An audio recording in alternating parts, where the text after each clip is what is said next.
جب سلطان محمد تغلق کو قبر میں اتارا جا رہا تھا اس وقت حضرت سید نصیر الدین محمود رحمت اللہ علیہ کو حضرت محبوب الہی رحمت اللہ علیہ کا یہ ارشاد گرامی یاد آ گیا: مخلوق خدا کے ہجوم میں آ کہ تیری وجہ سے بے شمار بندگان خدا کو نجات ملے گی۔ خدا کی بستی ایک ظالم و جابر شہنشاہ کے وجود سے پاک ہوئی تو حضرت نصیر الدین محمود نے اپنے خالق کا شکر ادا کیا اور سلطان تغلق کی موت پر افسوس کرتے ہوئے فرمایا: جاہل و نادان تھا کہ اپنی حقیقت کو نہ پہچانا۔ پھر یہ خبر آگ کی طرح پھیل گئی۔ اکثر لوگوں نے بے اختیار کہا کہ سلطان محمد تغلق کی موت کا تعلق حضرت چراغ دہلی کی دل آزاریوں کے سبب ہے۔ حضرت سید نصیر الدین محمود نے لوگوں کے اس تبصرے کو ناپسندیدہ قرار دیا اور انتہائی سخت لہجے میں فرمایا: حیات و موت خدا کا اٹل قانون ہے، اس میں کسی کی دل آزاری سے کوئی تبدیلی پیدا نہیں ہو سکتی۔ سلطان محمد تغلق کو موت آنی تھی سو آ گئی۔ بہت ممکن ہے کہ خدا نے ظلم و تشدد کے سبب اس کی عمر کم کر دی ہو، مگر یہ فریب نگاہ ہے کہ نصیر الدین کی دل آزاری کے باعث سلطان کی موت واقع ہو گئی۔ خبردار، کسی گمراہی میں مبتلا نہ ہونا۔ اپنی ذات کے اسی محاسبے نے حضرت نصیر الدین محمود رحمت اللہ علیہ کو سیدھے راستے سے بھٹکنے نہیں دیا۔ آپ رحمت اللہ علیہ ایک کے قدم پر اپنے نفس کی گرفت کرتے اور بار بار فرماتے: اے دنیا، میں تیرے فریب میں نہیں آؤں گا۔ اے زمانے، میرے لیے دام ہوس نہ پھیلا کہ میں تیرا اسیر نہیں ہو سکتا۔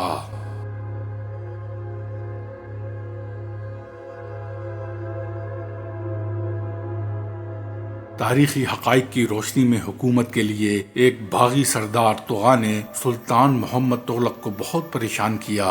اس کی سرکوبی کے لیے فرما روائے ہند گونڈل پہنچا اور اسی مقام پر بیمار پڑ گیا۔ سلطان کو تیز بخار آیا جس نے طوالت اختیار کی۔ مجبوراً سلطان محمد تغلق کو کچھ عرصے کے لیے گونڈل کے مقام پر قیام کرنا پڑا۔ یہیں اس نے بعض علماء اور مشائخ اور امرائے سلطنت کو ان کے اہل و عیال کے ساتھ اپنی خدمت میں طلب کیا۔ اس سفر میں حضرت نصیر الدین محمود بھی دوسرے لوگوں کے ہمراہ تھے۔ آخر جب سلطان کے مرض میں کچھ افاقہ ہوا تو وہ اپنے لشکر کے ساتھ ٹھٹھا کی طرف بڑھا۔ محمد تغلق نے دیپال پور، ملتان، اوچ اور سیوستان سے کشتیاں منگوائیں اور گونڈل ہوتا ہوا دریا کے کنارے پہنچا۔ یہیں اس نے خیمے نصب کیے۔ اسی دوران امیر فرغند نے سلطان کی مدد کے لیے 5000 مغل سپاہیوں کا لشکر بھیجا۔ محمد تغلق نے خوش ہو کر اپنے امراء اور سپاہیوں پر الطاف و اکرام کی بارش کی۔ اس کے ساتھ ہی حکومت کے چند معتبر اور وفادار لوگوں کو سمرو کے پاس بھیجا۔ یہ وہی شخص تھا جس نے طغا خان کو پناہ دی تھی۔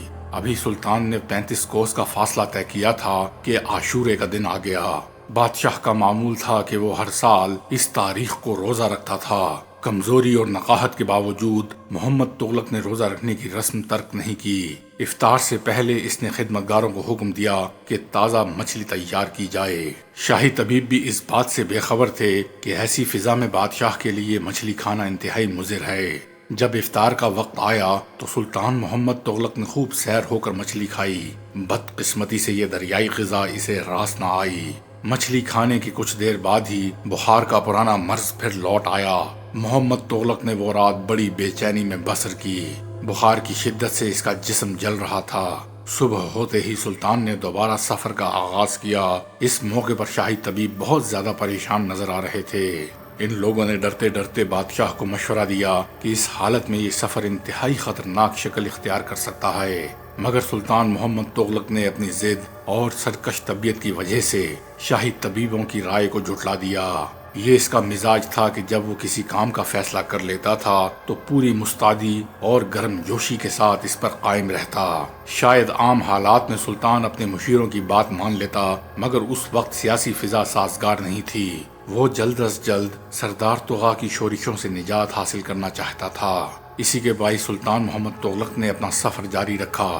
وہ کشتی میں سوار ہو کر منزلیں طے کرتا رہا، یہاں تک کہ جب ٹھٹھا 14 کوس کے فاصلے پر رہ گیا تو سلطان کی ہمت جواب دے گئی۔ بخار سے اس کا پورا جسم تپنے لگا اور چہرے سے وحشت نمایاں ہو چلی تھی۔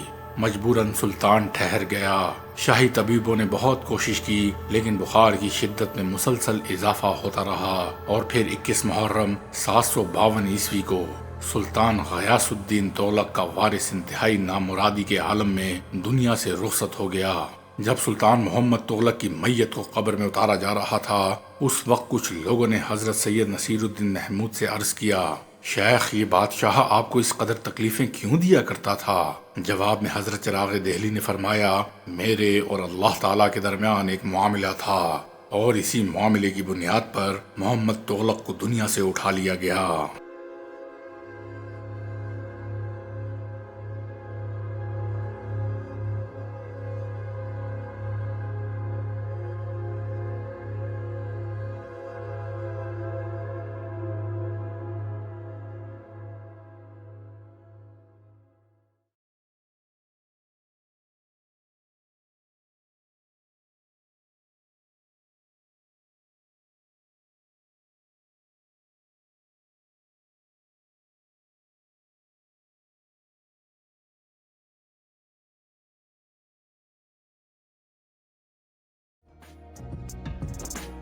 معزز ویورز اور سبسکرائبرز کو کتاب دوستی ناتمام کا سلام سلام سلام۔